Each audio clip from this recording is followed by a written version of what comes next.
The great Shea Dixon works for Go 24/7 Sports. He is fantastic covering recruiting and LSU football. Happy Thanksgiving, Shea. Happy Thanksgiving. The check's in the mail for that intro. I appreciate it. Well, you lived up to it, man. Over 40,000 followers on your Twitter, and certainly you've done a great job over the years breaking recruiting content, and you stay on top of it, man. It's a special breed, you guys who cover recruiting like you do, right? I mean, you've got to stay in contact with so many people. I'm sure you hear so many things. It's like, is that true? Is it not? What's that like for you? It's like a coaching search, but every day for every year, forever. That is perfect. Believe nothing, I think, is the approach. Yeah. How has it changed over the years, Shea? Are more and more people getting involved in these when a five-star kid is trying to decide where he's going to school? Is it getting more dramatic?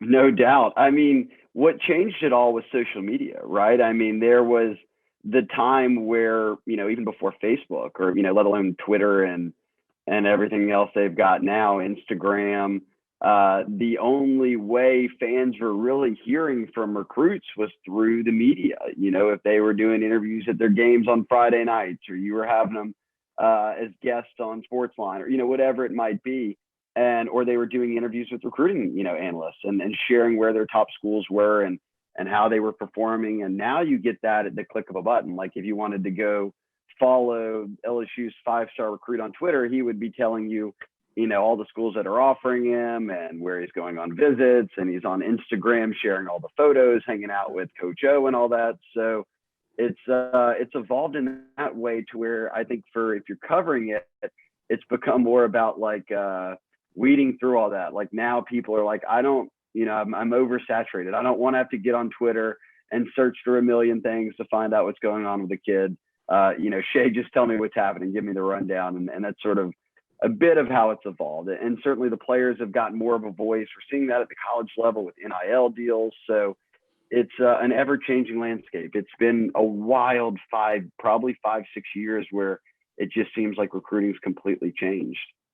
And I don't envy you guys sometimes when they tell you to give a prediction percentage. This kid is 80% this way or 50% this way. You're asking to get inside a 17-year-old's head and predict what he's going to do 2 months down the road or whatever. And even like a Hall of Famer, Shea, like Alan Faneca talked about the day that he was scheduled to sign. I think he was going to Alabama, and at the last second changes and goes to LSU. I mean, those are the kind of things over the years that happen, those split-second decisions at the finish line too that can occur.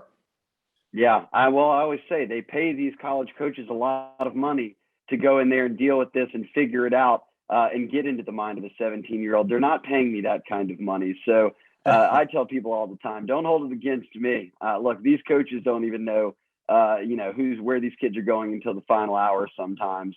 And that's Nick Saban and Coach O and Dabo and Kirby and kind of the who's who. So yes, it's wild. That's why you appreciate a lot of the kids who like commit early. They don't really ever make any fanfare out of it. They just go to campus eventually and sign. I know it doesn't get all the clicks, but those are the most fun ones to cover because you don't really ever have to worry about being wrong. Yeah, no doubt. And there's so much I want to talk to Shea about, including the LSU football situation currently with the team and the coaching search. I was at the Episcopal Newman game on Friday. Lane Kiffin rolled up about the midway through the first or second quarter. I will say, if anybody this was after he was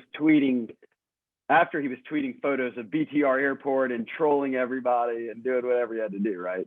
That's exactly right. I didn't see that till after the fact, but yes, he did tweet a picture of the BTR Airport, and he knows what he's doing, man. I mean, he's never had really any scandals or anything. He just loves being the mischievous kind of kid that always kind of thumbing his nose at authority, right? That's a perfect fit for Ole Miss, it seems.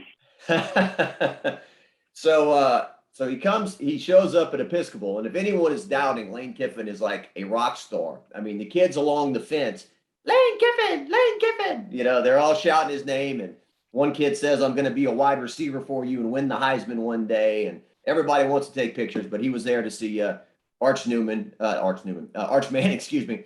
And I'm not gonna Arch Manning, strong arm. He can run a little bit, and certainly I think he'll be a great college quarterback. But did I walk away saying, man, I just saw a generational talent like a Leonard Fournette or something? I'm not sure about that. And there's been a lot of discussion, Shea.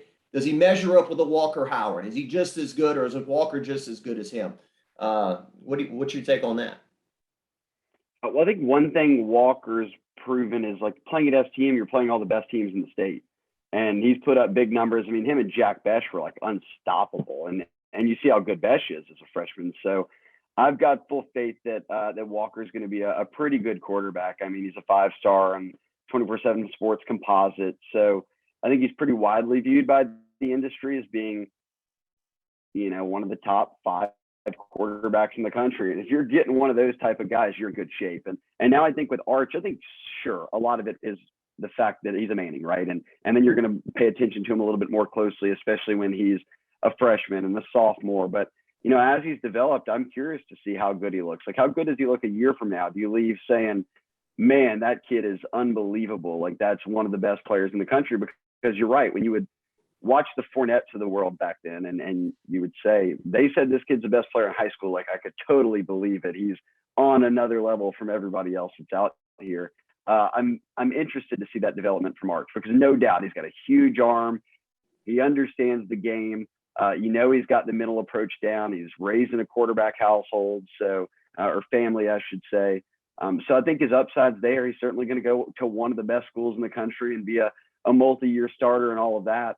But I like Walker Howard a lot too. I think that Walker gets overshadowed, right, a bit by the younger Arch and the big name. And, Louisiana's got maybe the number 1 prospect in the country down there. But LSU fans, I think, are going to be pretty pleased with the second go around of a Howard quarterback, I guess. Yeah, and look, Manning, I mean, obviously can't bet against that bloodline, right? I mean, those guys played in 4 Super Bowls, won 2 Super Bowls and everything. And he's, like you said, he's got another year to go. He's in the class of 2023. It is funny, Shea, sometimes we go out to those 7-on-7s during the summers, and the other teams in the 7-on-7s, their coaches tell them, hey guys, you're gonna be on TV tonight. Arch is coming, so it's always a big media spectacle wherever Arch Manning shows up, even in July, or June. So well, you could remember when he was a freshman and he went out to play an LSU 7-on-7. It was like the whole staff was in like golf carts, just riding, around, like as the Mannings as Cooper and Arch and them would move a little bit further down the field, the golf carts move a little bit more and a little bit more, and then to the next field with them, and everyone's hanging out. So yes, I believe I heard a good story about this too at Clemson, and they have a closed camp every year. And it's like media can't be there and all that, but parents will go or whomever, and all the kids are out there. Well, they had a morning and afternoon session. So all these quarterbacks go out there, and these are kids who are about to be seniors, some about to be juniors at their Arch's age. This was this summer. And they're like, okay, Arch is going to throw in the morning session. When are all y'all throwing? Well, everybody else signs up for the afternoon session. And it's like, yeah, I'm going to be in the other one. And then they said the morning session was just every kid at the camp pretty much, and parent, just sitting there watching Arch throw. And then he'd go out to the next field of that drill, and 500 people would move over and go watch him there. So yes, I think it's I know that the Mannings probably don't want that, but it comes with the territory of it. And yes, I think especially as a senior next year, I can't imagine what, these Newman games are going to be like. Yeah, his granddaddy, Archie, who was up in the stands watching him at Episcopal the other night. And I went to the Manning Passing Academy over the summer, Shea, and Arch is there, and I just take my phone out and just get a couple of shots of him throwing the football in shorts and t-shirt, and somebody tweets me, wow, groundbreaking stuff, thanks for sharing that. And then by the end of the day, it's got like 10 or 15,000 views. I mean, it's just that kind of I don't really call that journalism. I'm just sharing stuff, but if people are eating it, you serve it at the cafeteria, right? Yes, he's definitely the viral type. If you've got Arch Manning news, it's getting clicked. And my salary went up that much. Okay, so anyway, that's right. Eli Holstein, he just popped into my head from Zachary, another big time talent. I mean, I went to go watch some 7-on-7 during the summer, and the kid's just got a rocket launcher. I mean, he's at midfield just firing a 50-yard bomb down the field. Jimbo Fisher, we know about his history with quarterbacks and everything. So Eli's committed to Texas A&M. Just your thoughts on him. Yeah, he's another big arm kid and a big kid. I mean, he's got the size in terms of height, filled out well. And look, you think about next year, you've got Ricky Collins at Woodlawn, Arch Manning at Newman, obviously a guy like Eli Holstein over at Zachary. And Louisiana doesn't often have these type of like elite quarterbacks that are all going to end up at SEC or big schools, wherever it is. And you've got Walker in this class. I mean, there was a time, Jacques, you can remember, like Perilou was probably the 5-star that came out of Louisiana. And then it was a lot of years until you got someone like Brandon Harris that was considered, a top 100 national prospect and one of those guys. And we're hitting a stretch right now in Louisiana where, I mean, I mentioned those 5 guys off, across a couple of classes. That just doesn't happen that often. So for LSU to already have Walker in the boat, who's, arguably one of the best in that group is good news. And Eli going to A&M, we'll have that storyline going because remember, they were at STM together and Caleb Holstein, his older brother, went to La Tech, was starting for a long time and Walker was the backup. And then Walker becomes a starter when he graduates. And now Eli went over to Zachary and we'll get to see them play each other, presumably if they both stick it out with LSU and then A&M next year for Eli. We'll probably see some Eli versus Walker. I guess they've never maybe faced off. I don't know if STM and Zachary have played since they both been quarterback, but certainly they grew up on that STM team together, and it'll be fun to watch them compete. And Eli's dad, Scott, was a punter at LSU in the late 90s, if I'm not mistaken, right? They're right. On the same, him and Jamie Howard were there around the same time. Yeah, okay. So whole father-son bloodlines. Yeah, got you.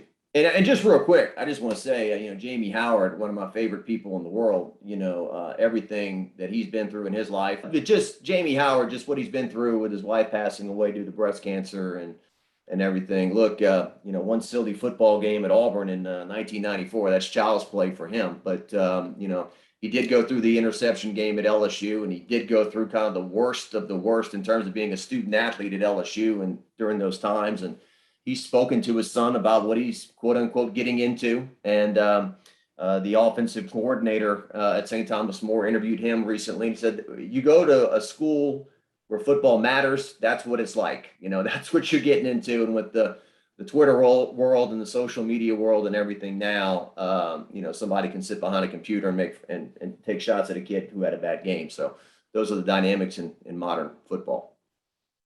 Yeah. And look, I think that's sort of been known as kind of a sub storyline to it all that, hey, look, after what Jamie went through, it almost kind of reminds me of Jordan Jefferson and then the Jeffersons sending both their other kids to LSU right behind him. I mean, I can't imagine what it would have been like if it would have been social media galore when LSU was in that 2011 season and everything that, that Jordan had to go through with, fans and when he didn't play well, them riding him and guys like Jared Lee. But obviously Jefferson turns around and they send Ricky, then they send Justin to LSU. And obviously Justin's gone on to have pretty unbelievable career in both LSU and the NFL. But yeah, I think that was sort of a sub storyline with Walker, but Walker always said, I've said it my whole life. My dream is to go to LSU and be the quarterback there. And I think for him, it's got to be fun for Jamie, at least once he's actually there and suited up to see, his son out there in purple and gold and playing in front of the hometown crowd and state. Shea, it's going to be an interesting dynamic with that LSU quarterback room if Walker signs like we think he's going to.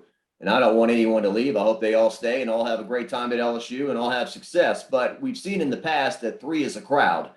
And next year, if you've got Walker, Max, and Garrett, it just seems like if the past is any indicator of the future, it always seems like one of those guys transfers or leaves or something. I hope they don't, but that'll be interesting to watch. And then you've got Garrett, you got Max, his little brother, Jake, he's 6'5", big, best tight end in the country. He's committed to this class as well to sign with LSU. So there's kind of a lot going on there, isn't there? There is a lot going on. And that's just kind of how, like you said, how quarterback goes is that you can go from like LSU in the spring. You can have one of the deepest rooms in the country to all of a sudden Finley's leaving and bring Brennan's hurt, your dad had two guys, and things kind of get dicey on you in a hurry. So I think the new staff will want to come in and certainly appease all the quarterbacks, let them know, hey, it could be an open competition, however they approach it.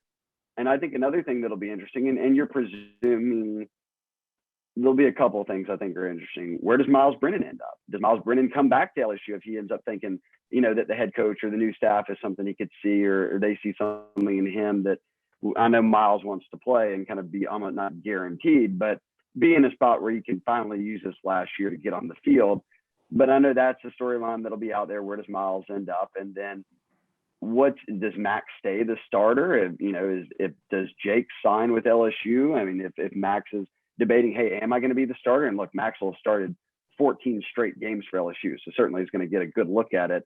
But Walker coming in, Garrett will be a sophomore, and we'll see. I don't know who they're going to hire, but what if they hire a coach who says my quarterback wants to come too, or I've got a quarterback commitment? And I think that's the kind of things that Walker Howard's been saying, look, I'm a diehard LSU fan. I've been committed from the start. I'm behind the scenes helping recruit all these other kids, but I can't say for sure what I'm going to do. And that's why I think we went and looked at Notre Dame, and there was talks of him maybe visiting Ole Miss. I don't think he ever did. And he's been locked in, but what happens if they hire a coach who says, oh, I've got a quarterback committed right now too, and he'd like to come to LSU? Well, now all of a sudden you've got a really deep quarterback room.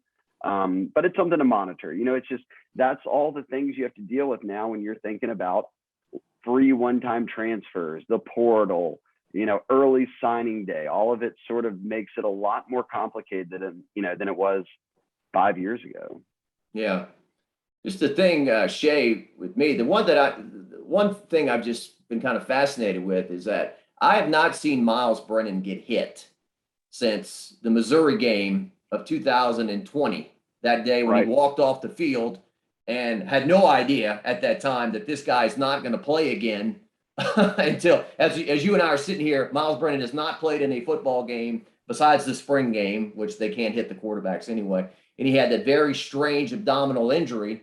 I'm assuming he can get hit and take pops and get back in there, but until I see it, that's always just kind of been in the back of my mind with this strange injury he's had. But I hope he can play next year, and I hope he has a great year. No matter where he's at, LSU or somewhere else, he deserves to finally, enjoy some success, I think. Yeah, no, I'm a big Miles fan. And you think about it too, that, gosh, it'll be, when he takes the field next year, it'll be 2 years since he's played in the, right? Yeah, 2 years really kind of since he's played in the game, missed all this year and that 3 games the year prior. And look, I know offense has changed, but you and I have covered all these teams, and I tweeted this out, and this, I don't think I'm trying to speak to anything or bash anyone certain. I just thought it was interesting. 300-yard plus passing games since that 2007 national championship team at LSU. How many quarterbacks have done it? Burrow has 15, number one. Number 2 on the list is Max Johnson with 5. Guys like, Jarrett Lee and them didn't have any over a couple of years. And we remember those Les Miles offenses. So I'm not saying that, but, Mettenberger had 3.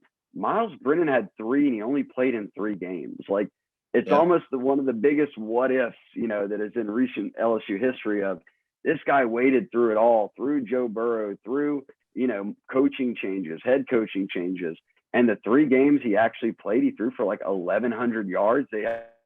They were awful on defense, so they were losing too, but he was going off, and then boom, injured out for the year. Next season, injured out for the year. I'm with you. I'm rooting for him. I'm a big Miles fan, and I think everybody's always going to wonder what would have been, had he stayed the quarterback and not gotten injured, and LSU didn't have to turn to 2 true freshmen a year ago. Yeah, Shea, he's a fascinating topic. In 2017, Matt Canada, offensive coordinator at the time, from what I understand, was really pushing to get Miles more reps over Danny Etling. They even put him in. Yeah, he was playing some as a freshman. Yeah, they even put him in the game at Alabama. I think there was like 5 minutes left. LSU's losing 24-10. So if they get a touchdown and can at least try an onside kick, they put him in that game late. And so he's just had, I guess you'd say, he got a national championship ring out of it, so I don't want to call it bad luck, but he had the bad luck of the greatest player in LSU history, perhaps, in Joe Burrow transferring in from Ohio State and where he is right now. And look, I guess it's a debate or discussion. If he doesn't slip and fall on that boat before the season, is he the starting quarterback? Does he beat out Max Johnson? Some people think he would have. We don't know. So that's where it's at. You got to think about this too. he was committed and recruited and like in the Cam Cameron days. Like, dude's been around some LSU football for a while. That's imagine how much we've gone through since Cam Cameron and them were here. He's knocking on Felipe Frank's territory, Shea. It's like this guy been in the league for a decade or what, you know? So yeah, Cam Cameron going all the way back. Well, the people, the people who can't talk are Andre Anthony and Glenn Logan that are out here in their 6 years of LSU. I mean, they were Ed Orgeron D-line signees back in the day. They've lived a whole nother life. That's right. That's right. Good stuff. So the talk, Shea, is always, you know, some people just blindly say, well, if you recruit the state of Louisiana, that's all you need, you know, for the LSU coach or whoever's the coach. And we know about the production of talent in this state. Certainly the recruiting guys that I've talked to over the years say, well, offensive linemen have been lacking in this state, you know, in those terms. And then Cam Robinson goes to Alabama and whatnot. But this class at LSU, this class in the state of Louisiana right now, 2022, this is maybe not a once in a lifetime group, but it is a maybe 2 or 3 in a lifetime type group. Are we talking about? Is that correct?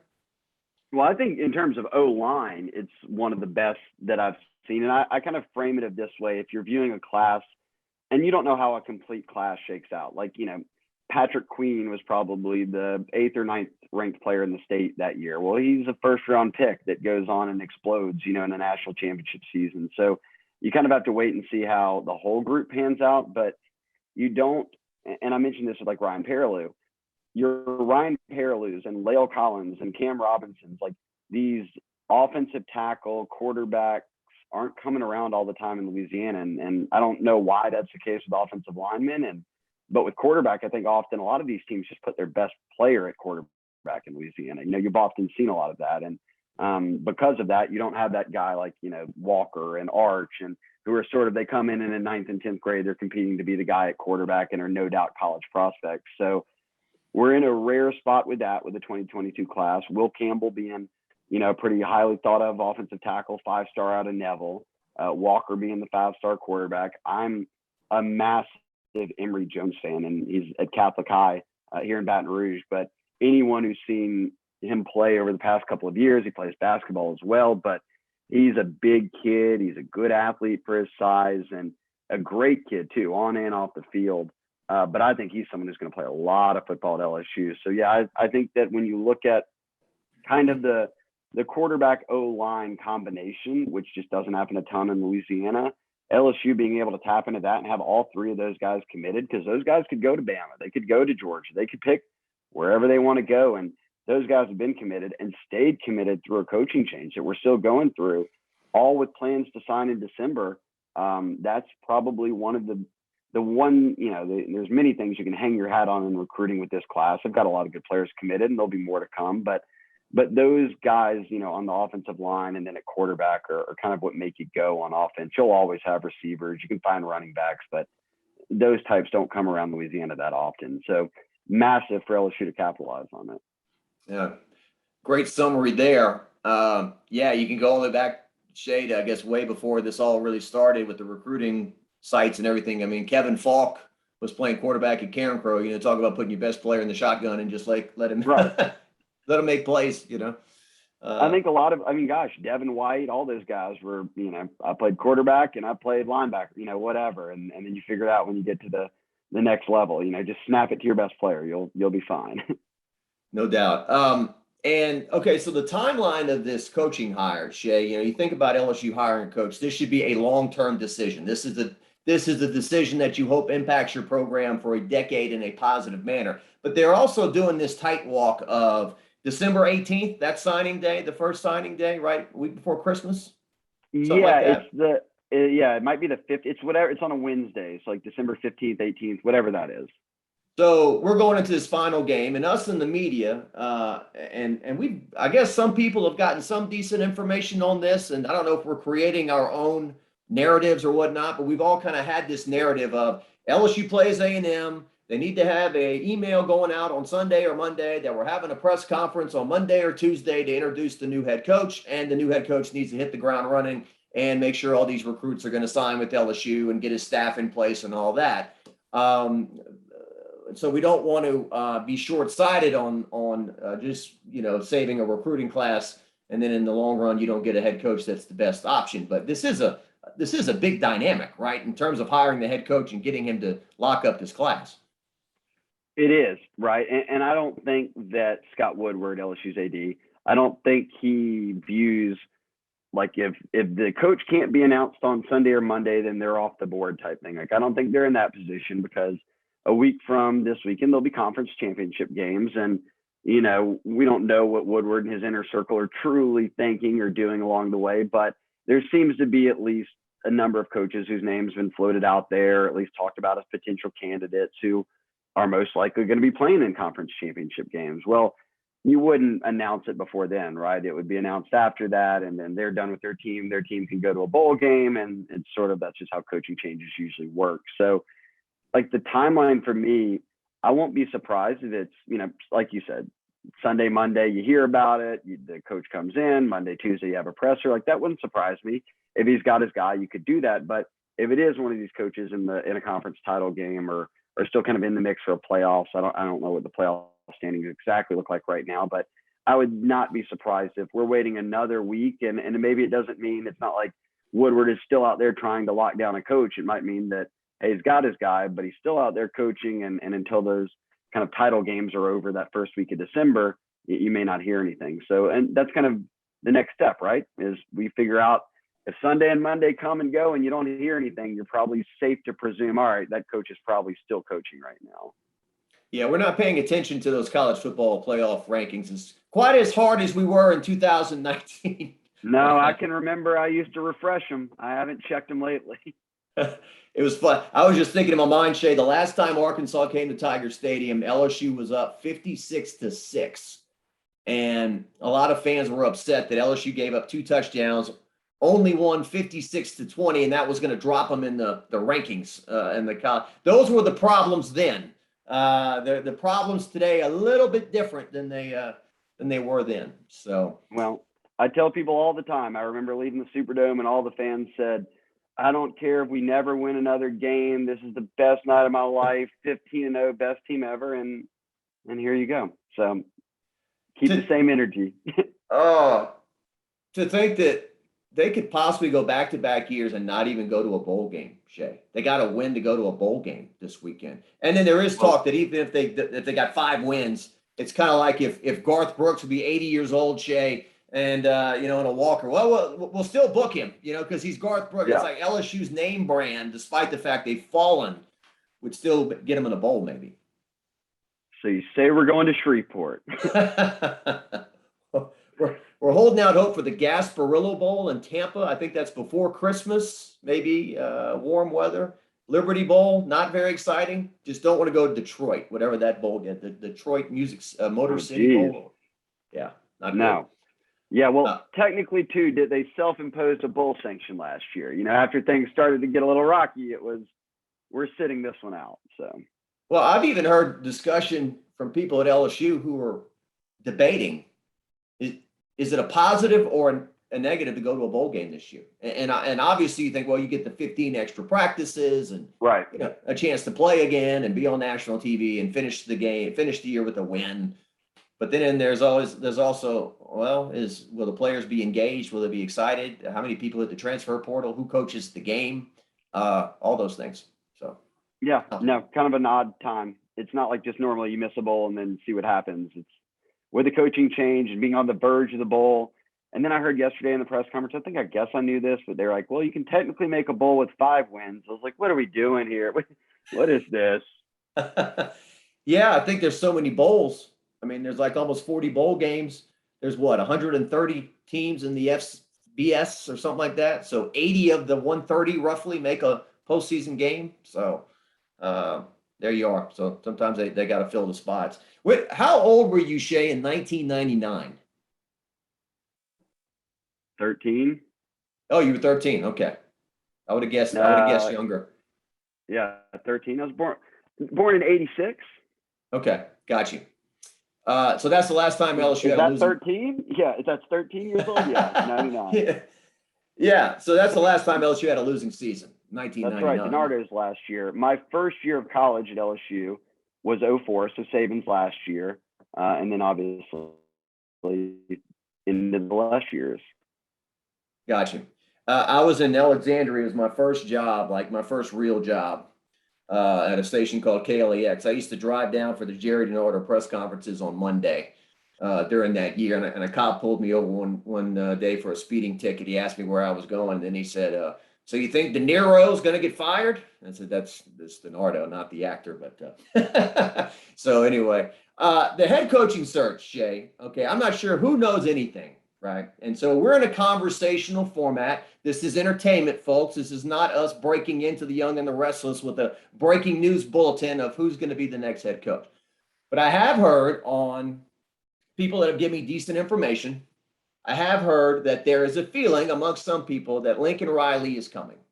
And that and you should root for Oklahoma State to perhaps beat Oklahoma this weekend, because that would free him up to perhaps be named the head coach a little earlier than if he makes it to the Big 12 championship and they got to wait another week and all that stuff. So there is that feeling, perhaps among some people, that Lincoln Riley is coming. I know this is not really your wheelhouse, but what do you think about that? Well, I think it makes sense in these terms. And you heard Jimbo's name getting thrown out, and people, why Jimbo would have a connection with Scott and their past, and he's won a national championship. But I think of it if you're in Scott Woodward, like if you're putting yourself in Scott Woodward's shoes, right? And your first AD job was at Washington, and the football team had kind of sucked for a while, and you fired Tyrone Willingham. Well, he hired Steve Sarkisian, and Sarkisian was kind of the big coordinator at Southern Cal at the time. He'd been in the mix for that Raiders job when Lane Kiffin got the job, if you'll remember about that back in the day. But like Sark was a big name, especially for a team at Washington that was kind of crappy for a number of years. And whenever Sark had some success, he got hired back by USC as the head coach. Well, he went and got Chris Peterson. Well, Chris Peterson, you remember when Boise State, back before, it was cool to think that, like everyone thought, if you're not a Power 5 team or before Power 5, you're not the big conferences, you can't run with the big boys. Well, Boise State was out there beating teams in the Fiesta Bowl, every other year. They're winning 10 games, and everyone said he'll never leave. And Woodward got him to go to Washington. That was like one of the big hires of the 2000s. And then he gets to A&M. He's the AD in the SEC, and he goes and hires Jimbo. At the time, Jimbo had won like 10 games a year, 6 of 7 straight seasons. Florida State had won a national championship.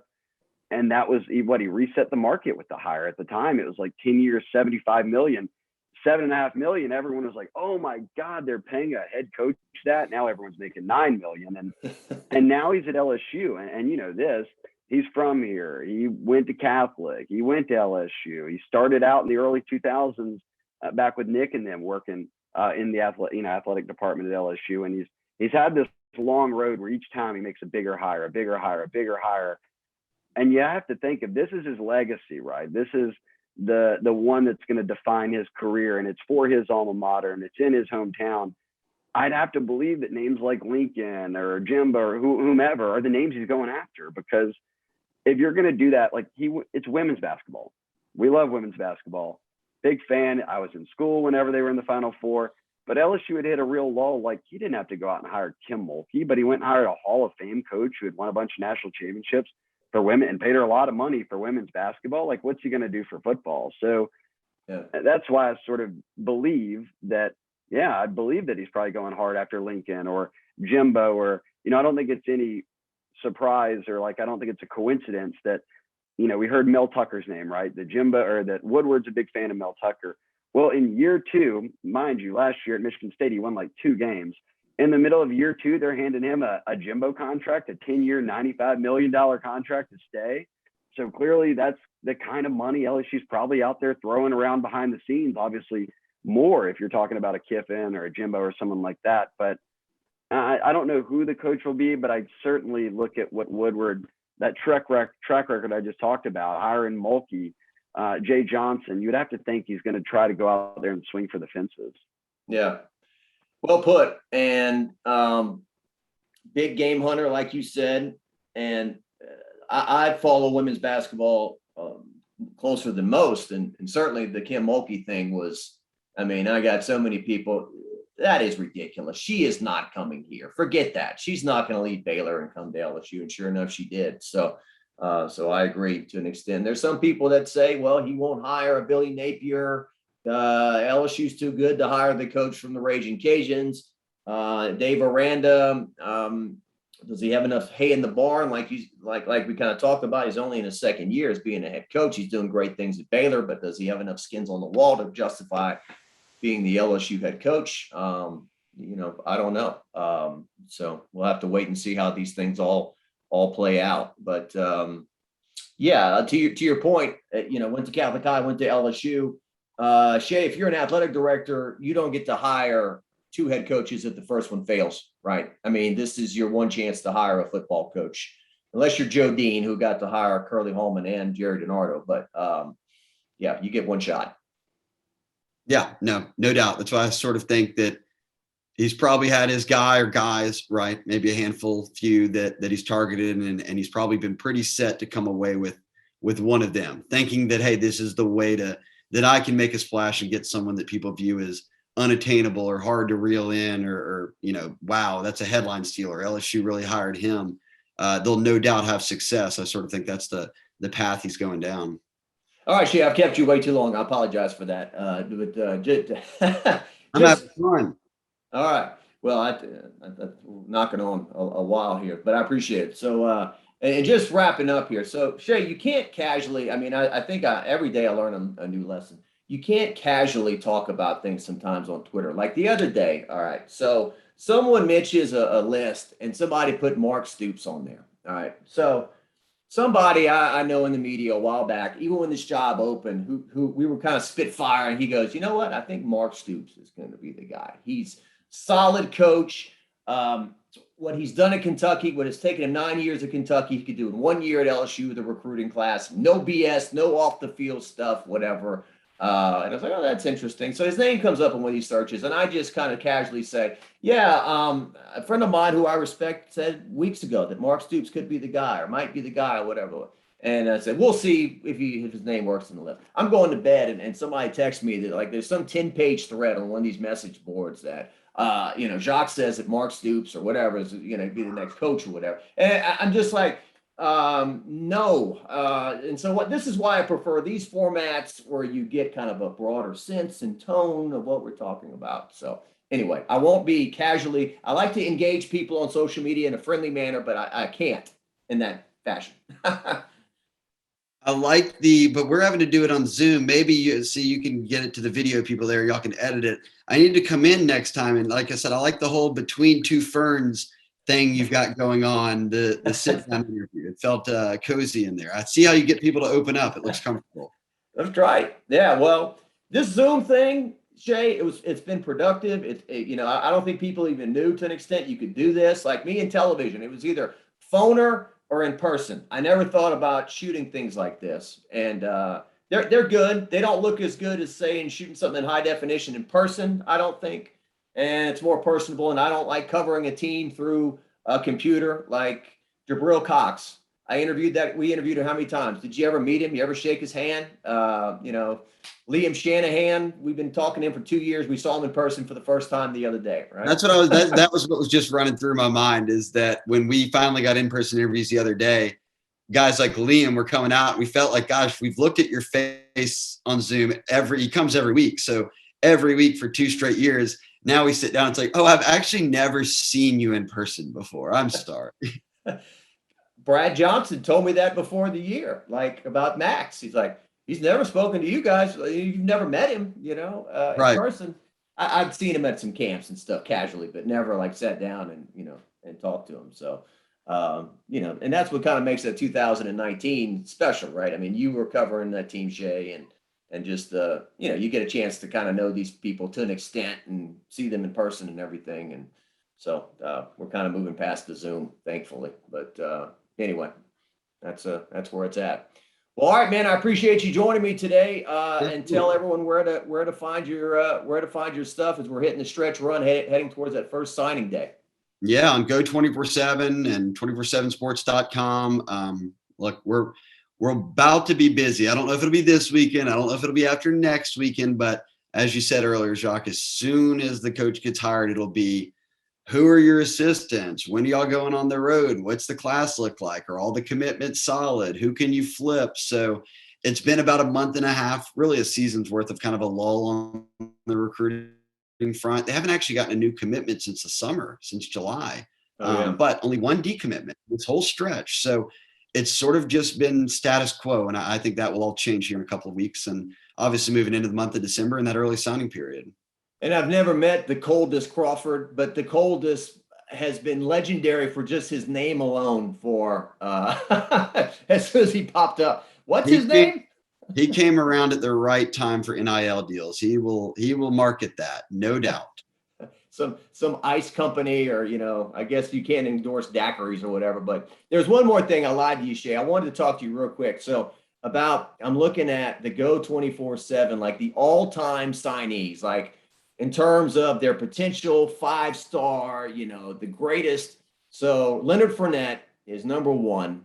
Russell Shepard, Derek Stingley, Early Doucette, La'el Collins, and it just seems like the more recent guys have a different dynamic than the guys in the past. And I look no further. This is just one example, but I'm looking at the number 20 and 21 all-time guys in LSU signee history: John Emery Jr.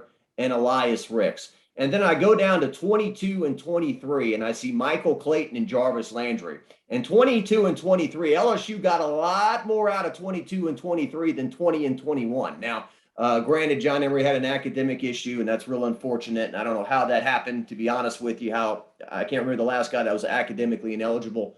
And you got Arik Gilbert on there as well in the all-time list. So I'm not saying that they're prima donnas or whatever, but there is a little more babysitting maybe with the 5-star, or a little more, I don't know. How would you describe it? No, there was some babysitting going on with the Ryan Perilou days. Huh? I mean, they've babysat a kid too. That's true. That's true. I don't know. I think often, as much as I think things change, they end up just staying the same. And you'll have some kids that are the Joe Burrow types that you don't got to worry about, and others that become the opposite for you. But yeah, it's weird looking, and you talk about those guys like number 20 and 23 on the list. Well, if you're talking about 20 years of rankings right here, all those guys are top 20 players in their class, top 10 guys. You kind of forget over time just how many really elite players through the Saban, Miles, Orgeron era that they brought to Baton Rouge. I mean, a ton of big names.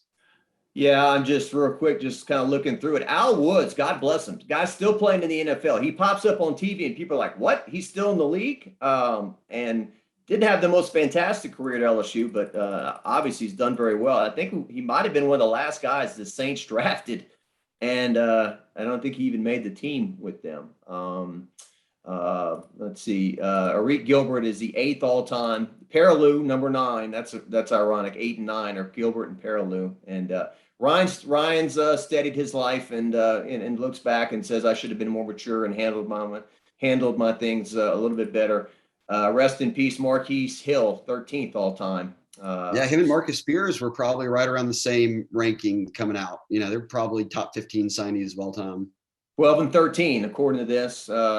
Big Ben Wilkerson, outstanding player, great human being, coaching in the NFL right now. I didn't realize he was so highly ranked, 2001. So, yeah, it's interesting to look back. Malachi Dupree, Malachi, 24th all time. So, yeah. There you go. All right, Shea, hey, happy Thanksgiving to you. Enjoy your holiday, and we'll see you at the game this weekend. Absolutely. Happy Thanksgiving to you and yours, Jacques.